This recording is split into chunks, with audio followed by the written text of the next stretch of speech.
राम राम। आप सभी के अंदर विराजमान मेरे सत्स्वरूपी परमात्मा को मेरा कोटि कोटि नमन। हमारा सतगुरु सुखराम जी महाराज के ग्रंथ में ध्यान संवाद चल रहा है। ध्यान संवाद के माध्यम से सतगुरुदेव हमें अनेक ही ध्यान के अनुभव बता रहे हैं कि कैसे होता है, कहाँ कहाँ पर क्या अनुभव होता है और उस अनुभव को करने के लिए हमें किस चीज की जरूरत पड़ती है। जैसे कल की ज्ञान की चर्चा ये थी कि अनुभव किया जाता है, अणभय लाई जाती है, जिसका हमने कल बहुत अच्छे से विशेषण सुना कि अनुभव तो बात की बात है, पहले अणभय है। अणभय का मतलब ये है, जब सदगुरु विधि से ये आत्मा इस श्वास प्रश्वास में जिव्या कंठ रकार मकार इन तीन जोड़ों के साथ जब इस राम के नाम की रटना करती है ना, तब वो अणभय आता है। तब वो अणभय रूपी परमात्मा, सत्स्वरूप परमात्मा के देश से इस आत्मा को लेने के लिए आ जाता है, जिसे सत शब्द ने अक्षर कहा गया। इसे कहा जाता है अणभय लाई जाती है। लाई कैसे गई? जब तुमने विधि से और भेद से सुमरन किया, तब ये आया। अब इसके आने के बाद ही सारे अनुभव होते हैं। आ तो ये पहले दिन ही जाता है, जिस समय तुम अपना निज मन देते हो। यानी जो आत्मा अपना पूर्ण समर्पण करती है इस ज्ञान के प्रति, औधे के प्रति, सदगुरु के प्रति, और पूर्ण निष्ठा से बिना किसी कपट के इस ज्ञान का शरण लेती है और विधि से सुमरन करती है, तो ये तो मात्र 10 से 15 मिनट में अंदर आ जाता है। शर्त बस एक ही बात की है कि दो नाव में सवार मत हो, कि जो बता रहा है वो गुरु और मैं कर क्या रहा हूं, बस सुमरन कर रहा हूं, लेकिन मेरा गुरु ये तो दो नाव हो गई कि एक तरफ तो रटना किए जा रहे हो, सुमरन कर रहे हो, तुम्हारा भाव प्रेम सब है, लेकिन फिर गुरु में भी मोह अटका हुआ है। तो शरीरधारी में मोह अटक गया तो फिर भक्ति पीछे छूट जाती है। हाँ, बताने वाले को नमस्कार है, उसने तुम्हें रास्ता बताया है, उसे सम्मान दो, कोई दिक्कत नहीं है। धन्यवाद भी दो, क्योंकि संसार में अगर कोई कुछ देता है, छोटी से छोटी चीज के लिए भी धन्यवाद कहा जाता है। तो भाई, उस सामने वाले ने तुम्हें मार्ग बताया है, तो वो धन्यवाद का पात्र है, इसमें किसी बात का शक नहीं है। लेकिन ये जो अणव्यय यानी ये सशब्द ने अक्षर आया है, ये तो परमात्मा की कृपा से आया है ना। ये न किसी के बताने में, न किसी के दिखाने में, न किसी के बोलने में, ये किसी की दृष्टि और मुट्ठी में नहीं है, न किसी की ताकत है कि वो तुम्हारे अंदर इसको ले आए। तो इस बात को अच्छे से समझ लीजिए। अणभय परमात्मा की कृपा से आई है। तुमने भेद और विधि से सिमरन किया है और इस ज्ञान का शरणा लिया है, तो वो तुम्हारे अंदर आ गया। अब आने के बाद उसने हर एक चक्र पर जब तुमने ध्यान रखकर सिमरन किया, तो तुम्हें हर जगह का यह अनुभव करा रहा है।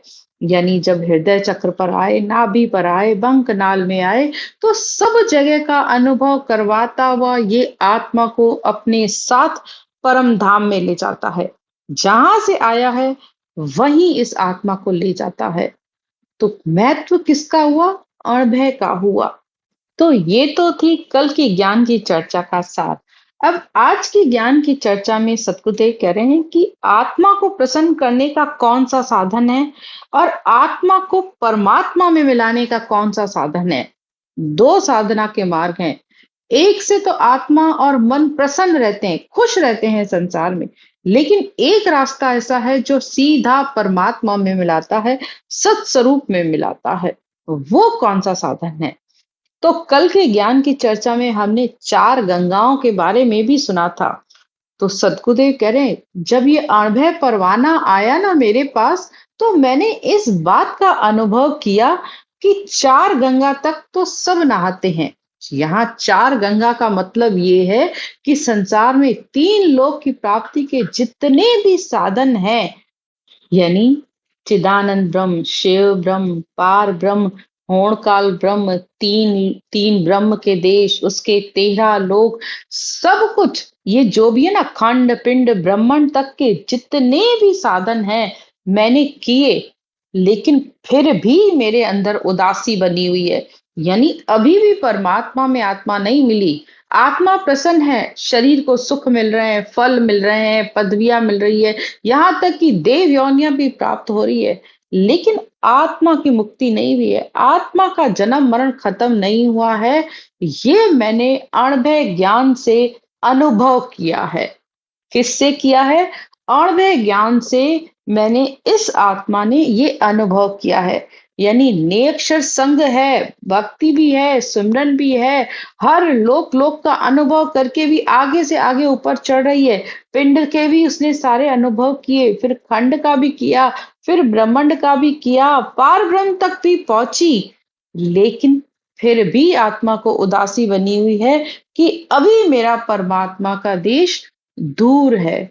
और जब तक ये दूरी का अनुभव हो रहा है, तो इसका मतलब अभी तुम वहां नहीं पहुंचे हो। तो यहां तक पहुंच के खुश नहीं होना है कि मुझे रटना कर रहा हूं, मुझे ये शब्द धुन सुनाई दे रही है और मैं पूरा हो गया। नहीं नहीं, अभी बहुत लंबी यात्रा है, क्योंकि जो त्रिकुटी का एरिया है ना, वो बहुत ही लंबा है। सतगुरुदेव तो यहाँ तक कहते हैं, नवतत लिंग शरीर, त्रिय ताप, 8 मंजिल, 12 ही चक्र, ये सारे सब कुछ तुम्हें पारोगे। 3 ब्रह्म के देश, एक जीव ब्रह्म, उसके 13 लोक, ये जितना भी सब कुछ है ना, इन सब को 10वें द्वार को भी लांग के आत्मा जाएगी ना, तब वो केवल पद, आनंद पद की आत्मा को प्राप्ति होती है। तब इस आत्मा को जो अपने अंदर कमी अनुभव हो रही है कि अभी भी मेरे अंदर कमी है, तब उसकी वो कमी पूरी होती है, तब उसकी वो उदासी खत्म होती है। और जब वो पूर्ण अवस्था में पहुंचती है, तो फिर आनंद ही आनंद है। तो आज की सारी ज्ञान चर्चा इसी बात पर है कि जब तक सिर्फ प्रसन्नता है, सिर्फ खुशी है, मन को खुशी है, इंद्रियों को खुशी है, आत्मा को खुशी है, तो तब तक नहीं पहुंचे हो। और खुशी होने के साथ साथ भी अगर तिल मात्र भी अंदर उदासी बनी हुई है, तो इसका मतलब वो परम धाम आगे है, जिसे कहा गया चिदानंद चेतन परे अखे धाम सण होए। क्या कहा जा रहा है? चिदानंद परे, यानी वो चिदानंद ब्रह्म से भी आगे, परे चेतन, चेतन कहा गया है सारे देवताओं के लोग, क्योंकि वो चेतन है। उन सब से आगे, वो सब से ऊपर, वो सत्स्वरूप परमात्मा है। भजो देव सिर देवा, जिसे कहा गया है, जो देवताओं के भी ऊपर है, उस परम तत्व की हमें प्राप्ति करनी है। यानी उस सत्स्वरूप परमात्मा की हमें प्राप्ति करनी है, जिसके लिए आज सतगुरुदेव सारी चर्चा कर रहे हैं। और उसमें ये भी बता रहे हैं कि बंकनाल का रास्ता है ना, यानी जो पीठ का रास्ता है, वो बहुत ही कठिन है। आत्मा चढ़ चढ़ के वापस फिसल जाती है। जैसे पहाड़ों से पानी नीचे आता है तो आसानी से आ जाता है, लेकिन जब पानी को ऊपर चढ़ाया जाता है, तो उसमें बहुत कठिनाई होती है, उसके लिए मशीन, मोटर की जरूरत पड़ती है। तो यही ताकत हमें भक्ति में भी चाहिए होती है। आगे के 6 चक्र तो सहजता से मतलब पार कर लेते हैं, लेकिन जो पीछे के हैं 6 चक्र, उनमें पूरी ताकत लगानी पड़ती है। और वो भी किसकी? रटना की ताकत लगानी पड़ती है, और ज्ञान की फौज की ताकत चाहिए होती है। तो वो कौन सी है? आज सतगुरुदेव हमें ये बता रहे हैं। सतगुरुदेव कहते हैं, हम सारा सब सो जिया, तीरथ धाम मुकाम, माया अंग सुखराम कहे, आत्म परसन राम। तो सतगुरुदेव कहते हैं, हम सारा सोचिया, सारा, यानी सतगुरुदेव कह रहे हैं, मैंने अपने इस शरीर में ये अनुभव किया है कि जब तक 10 इंद्रियां, 4 गंगा, 7 सुख, सब आत्मा को प्रसन्न करने के लिए, यानी खुश करने के लिए, फलों की पदवी के लिए, ये सब ही जब तक मिल रहे हैं, तब तक वो आत्मा परमात्मा में नहीं मिलेगी। सारे तीर्थ धाम मुकाम मैंने सब कुछ अंदर देखा है, ये सब ही माया के अंग हैं, और ये आत्मा की प्रसन्नता के लिए हैं, परमात्मा में मिलने के ये अंग नहीं हैं। यहाँ आत्मा और मन की प्रसन्नता को आप अच्छे से समझिएगा कि जैसे नवधा भक्ति का ये गुण है ना, कि आप किसी भी देवता की पूजा अर्चना करते हो तो आपको धन संपत्ति, संसार का, परिवार का, इंद्रियों का, सारे सुख मिलने लग जाते हैं। और रिद्धि सिद्धियां, ये चैन चमत्कार, ये सब ही मिल जाते हैं। तो ये सब, जब तक ये सब कुछ है, ये सब माया की भक्ति के अंदर आ जाता है। यानी 3 लोक तक की भक्ति में सिर्फ माया काम करती है। माया का प्रवेश उस चौथे लोक में नहीं है, उस केवल पद में माया का प्रवेश नहीं है। वहां न काल है न माया है, इन दोनों का वहां प्रवेश है ही नहीं। इसीलिए तो उसे सत्स्वरूप परमात्मा का देश कहा गया है, उसे अगम देश कहा गया है। तो ये फर्क आप अच्छे से समझिए। अब आगे सतगुरुदेव कहते हैं, मेरा मन माने नहीं चंचल हुआ उदास, ए सब उल्ला धाम है नेचल ले सतवास। तो त्रिकुटी तक आकर, यानी जो त्रिकुटी का सारा एरिया बताया गया अभी, कि 3 ब्रह्म के देश, उसके 13 लोकों तक, होणकाल ब्रह्म, चिदानंद ब्रह्म, शिव ब्रह्म, ये सब ही यहां तक पहुंचकर भी मेरा मन तो अभी तक उदास है। यानी अंतर में इस आत्मा को अभी तक उदासी बनी हुई है।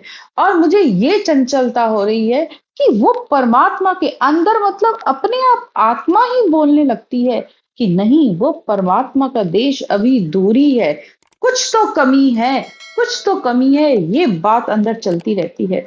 तो सद्गुरुदेव कह रहे हैं कि मैंने ये अनुभव से जाना कि ये सब माया के साधन है। वो जो परमात्मा का सत धाम है, वो तो निश्चल है, नेचल है, और मुझे उसे परसना है, यानी उसमें मुझे मिलना है। पूरब का सब छाड़ के खोली पिछम पे पोल, आंतर सो सुखराम के गाली सुरपुर रोल। अब सतगुरुदेव कह रहे हैं कि मैंने पूरब के सब स्थानों को पार किया। पूरब के कौन से स्थान हैं? कंठ, हृदय, मध्य, नाभि, ये सब नरपुर तक है। ये सब ही मैंने देखे और इनको पार भी कर लिया। अब मैंने क्या किया? बंकनाल में जाने का रास्ता ढूंढा, क्योंकि पूरब के साधना से तो ये सारे देश देखे, लेकिन इस आत्मा को शांति नहीं आई, न परमात्मा मिल सके। तो इस आत्मा ने फिर पिछम का रास्ता खोला, और ये रास्ता वो है जिसे आद भजो ऋषभ देव, अंत भजो महावीर। यानी संसार में ऋषभ भगवान से लेकर महावीर भगवान तक जितने भी केवली संत आए, उन्होंने इस पिछम के रास्ते की भक्ति की है, बंकनाल की भक्ति की है। और ये उनके ज्ञान को सुनने से साफ पता चलता है। तो बंकनाल की पोल, यानी नीचे ब्रह्म कवल गणेश का स्थान, गुदा स्थान, और शेष लोग, बंकनाल, मेरुदंड, ये सब सुर, यानी ये सब देवताओं के लोक हैं, और ये सब ही भारी भारी लोक हैं। और ये, इन्हें सदगुरुदेव ने एक जगह ये कहा है, ये अवघट घाटे हैं। जैसे शाहपुरा के घाटे होते हैं ना, कितना मुश्किल और कठिन रास्ता होता है, कि जब ऊपर चढ़ाई होती है तो गाड़ी कितनी मुश्किल से चढ़ते हैं। पैदल चलने में तो दिक्कत आती है, कार को चलने में भी दिक्कत आती ही आती है, जहां पे चढ़ाइयां होती हैं। और जैसे जैसे ऊपर जाते हैं तो हवा भी कम होती जाती है। तो इसी तरह सदगुरुदेव ने ये जो पिछम के जितने भी रास्ते हैं, ब्रह्म कवल, मूलाधार, शेष लोक, बंकलार, ये अवघट घाटे का है, यानी कठिन रास्ते हैं, जिनको बहुत मेहनत से और शूरवीरता से सिमरन करने पर ही पार किया जा सकता है। तो इन अवघट घाटों को पार करने के लिए इस आत्मा को किसकी फौज चाहिए? इस ज्ञान की फौज चाहिए। इस मन की, निज मन, सुरत, निरत, वैराग, शुद्धि, बुद्धि, समता, इन सब के साथ जब आत्मा भक्ति करेगी, शूरवीरता से नाम जप करेगी, तब वो इन सबको पार करेगी। आगे सदगुरुदेव कहते हैं, ए सातुले उलटिया तोड़िया अवघट घाट, तब सूझी सुखराम कहे पिछम सुर की बाट। सतगुरुदेव कह रहे हैं कि जब मैंने सातों के साथ, यानी मन, निज मन, वैराग, सुरत, निरत, लिव, विरह, इन सातों के साथ मैंने सिमरन किया, तब मैंने इन सारे अवघट घाटों को पार किया, तब मेरे लिए ये पिछम का रास्ता खुला है। और यही ज्ञान भगवान कृष्ण भी गीता में अर्जुन को देते हैं कि हे अर्जुन, सब आसक्तियों की, सब चाहनाओं को जब तू त्याग कर देगा, तब तेरे तीनों ही कर्म समाप्त हो जाएंगे, तब तू जाकर परमात्मा में मिलेगा। यानी संसार में वैराग के साथ भक्ति करनी है, चित्त मन बुद्धि अहंकार है ना, जब तक उसकी अहंकार की जगह वैराग लाना है। यानी चित्त मन बुद्धि और फिर अहंकार की जगह वैराग, वैराग के साथ जो आत्मा भक्ति करती है ना, तो फिर उसको देर ही नहीं लगती है, वो फटाफट ऊपर गगन मंडल में चढ़ जाती है, उस केवल पद में पहुंच जाती है। लेकिन शूरवीर की भक्ति चाहिए। अब आगे सतगुरुदेव कहते हैं, या चौकी गणदेव की सुध बुध सुमती बात, साता संग सुखराम कहे एपण की या साथ। अब सदगुरुदेव कह रहे हैं कि जैसे नाभि से नीचे जो ब्रह्म कमल है वो गणेश का स्थान है, वहां से मैंने निज मन सुरत निरत लिव वैराग और इन सातों को तो साथ लिया ही लिया, फिर उसके साथ मैंने शुद्धि बुद्धि समता को भी साथ लिया। ये 10 जोधा हैं जो आत्मा को परमात्मा में मिलाने का कार्य करते हैं। ये अणवय ज्ञान की समझ लीजिए फौजें हैं, जिसे महाराज एक जगह कहते हैं, अणवे फौजा संग लो फिर जाओ तुम उण देश। कि ये जब सब ज्ञान की फौजें तुम्हारे पास होंगी तो तुम ये आत्मा शूरवीरता से भक्ति करेगी और फिर वो उस परमात्मा में जाकर मिलेगी। सबका चितमन एक हुआ जाग्या भाग भरपूर, पिछम दिश सुखराम कहे बागा अनहद तू। तो इन सबको सबको साथ लिया, किस किस को, मन बुद्धि चित्त, इसके बाद साथ सुरत निरत लिव विरह वैराग शुद्ध बुद्धि समता, इन सब का संग करके जब मैंने भक्ति की तो ये सब एक जगह आकर मिल गए, यानी एक चित्त हो गए, एक साधे सब सुधे। यानी एक इस नए अक्षर आया तो ये सब ही एक हो गए। तो उस आत्मा के संचिए भाग्य उदय में पुनवानी उदय हुई है उस आत्मा की, कि उसको ये सब एक साथ करके वो आत्मा पिछम के रास्ते से ऊपर चढ़ रही है और वहां उसे वो अनहद की धुन सुनाई दे रही है। आगे सतगुरुदेव कह रहे हैं, थर्यो सब सुरलोक बहो जय जय पर्वत माय, कर जोड़े सुखराम कहे सन्मुख सारा आए। थर्रायो सब सुरलोक, जब आत्मा ब्रह्म कवर मूलाधार शेष लोक पंखनाल से मेरुदंड तक आती है तो ये सारे देवताओं के लोक हैं। यहाँ पर आत्मा आती है ना तो पूरे शरीर में कंपन हो जाता है, थरथराहट हो जाती है। तो सदगुरुदेव कहते हैं, हाथ जोड़कर परमात्मा से सन्मुख होकर, यानी इस रटना को आगे रखना है, रटना बंद नहीं करनी है। यहाँ से ने अक्षर आगे आगे चलता है, आत्मा उसके पीछे पीछे चलती है। इसी को कहा सन्मुख रहना। जब इस सत्शब्द के सन्मुख रहोगे, इसके साथ रटना करोगे तो कोई भी रुकावट नहीं आएगी। जे पर्वत थर माए थो यामे पुरिया होए, सो सारा सुखराम कहे परसन पूजे लोए। तो सदगुरुदेव कहते हैं कि जैसे संसार में सुमेरु पर्वत होता है ना, वैसे ही इस शरीर रूपी धरती पर ये मेरुदंड का स्थान है, जिसे पार करना बहुत ही मुश्किल है। सुखराम जी महाराज तो यहां तक भी कहते हैं, एक दिन मुझे भी रोना आ गया, क्योंकि मुझे भी यहाँ पर 7 दिन मैं भी रुक गया। जब मैंने परमात्मा से बहुत अर्ज की, बहुत प्रार्थना बेनती की, तब मैंने इस सुमेरु पर्वत को लांगा है। इस सुमेरु पर्वत पर ही सारे देवताओं के लोगों की पुरियां हैं। यहाँ पर साधक कितना ही शूरवीर होता है तब भी अटक जाता है, क्योंकि अगर अंग लक्षण सही नहीं होंगे ना तो फिर अटक जाते हैं। ये नहीं है कि देवता अटकाते हैं, देवता नहीं अटकाते, न देवता रोकते हैं। अगर आत्मा शूरवीर है और वो सही है, उसके अंग लक्षण अच्छे हैं, कोई कपट नहीं है, तो वो तो आसानी से लाग जाती है। लेकिन अगर वो ये रहता है भाव कि संसार में आन की पूजा, शरीरधारी की पूजा, या अंग लक्षण खराब है, अशुभ विचार, अशुभ है अभी तक भी, भक्ति करते हुए भी अंदर अनेक ही चीजें अभी तक भरी हुई हैं अशुभ विचारों की, तो फिर वो अटक जाते हैं और यहाँ बहुत समय तक फिर अटके ही रहते हैं। तो कहने वाले ये कहते हैं कि देवताओं ने अटकाया है, देवताओं ने नहीं अटकाया है। अरे देवता तो बल्कि खुश होते हैं, वो तो कहते हैं कि वो उनके स्वागत के लिए खड़े रहते हैं। वो तो ऐसी आत्मा आत्मा को धन्य धन्य करते हैं कि जो ये आत्मा भक्ति करके उस परम धाम में जाती है। अरे वो तो यहाँ तक कहते हैं कि अहो प्रभु मानव तन दीजिए भरत खंड के माही, केवल भक्ति करा संत सेवा और करा कछु नहीं। यानी जब हमें मनुष्य जन्म मिला था तो हमें ऐसा कोई सदगुरु औदाधारी सदगुरु नहीं मिला, ये ज्ञान नहीं मिला, तो हमें समझ ही नहीं थी। तो हमने देवताओं के लोकों तक भक्ति की और देवलोक के सुख के भोगों को भोग रहे हैं। लेकिन जब वो देखते हैं कि उनसे आगे कोई आत्मा भक्ति करके जा रही होती है, तो वो उनसे कहते हैं, उनका सम्मान करने के लिए कहते हैं कि आप हमारे देवलोक में पधारो, यहाँ का आसन ग्रहण करो। ये उनके लिए सम्मान है। तो देवता भी आशीर्वाद देते हैं। अगर साधक ना रुके तो वो शूरवीरता से भक्ति करके आगे जा सकता है और उसको देवता सहायता करते हैं, बल्कि उसकी भक्ति में आगे किस जाने के लिए।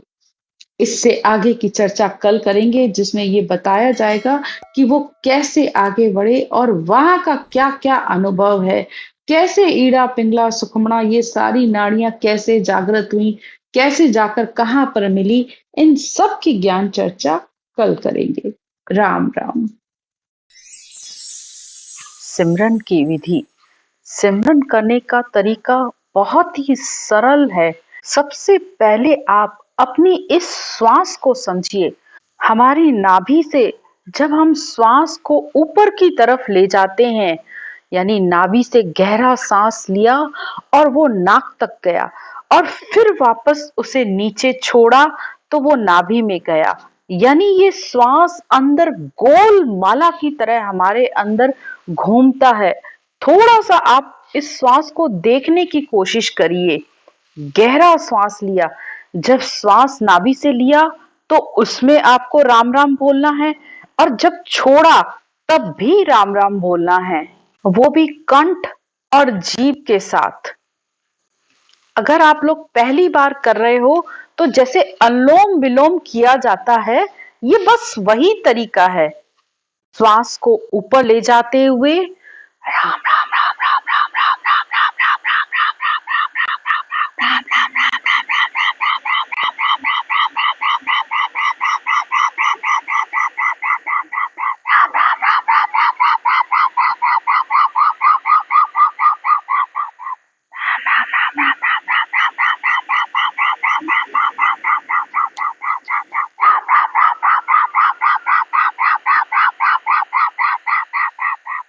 श्वास को देखते हुए आपको सिमरन करना है। ये सिमरन की विधि है। जब आप इस तरीके से सिमरन करते हो तो वो सत्शब्द शब्द ब्रह्म ने अक्षर आकर इस कंठ कमल पर जागृत हो जाता है।